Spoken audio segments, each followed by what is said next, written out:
ইতিহাস সাক্ষী রয়েছে যে কিছু না কিছু শক্তি সর্বদা জনসাধারণকে শাসন করেছে, তা সে মোগল হোক, ধর্মীয় শক্তি হোক বা রাজনৈতিক রাজত্ব।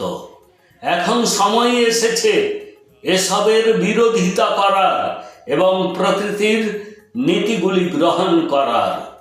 মহাকাশের তারা, গ্রহ, নক্ষত্র, নক্ষত্রমণ্ডল, বায়ু এবং জল কখনো কারো ওপর মালিকানার অধিকার প্রকাশ করেনি। তাহলে মানুষ কেন অন্যের ওপর মালিকানার অধিকার প্রকাশ করে? কেউ এ কথা গুরুত্বের সাথে ভাবেননি। মানুষ তাদের জন্মগত অধিকার পাচ্ছেন না, তাই সন্তান দলে এগিয়ে এসে মানুষের ন্যায্য অধিকার ফিরিয়ে দেবে।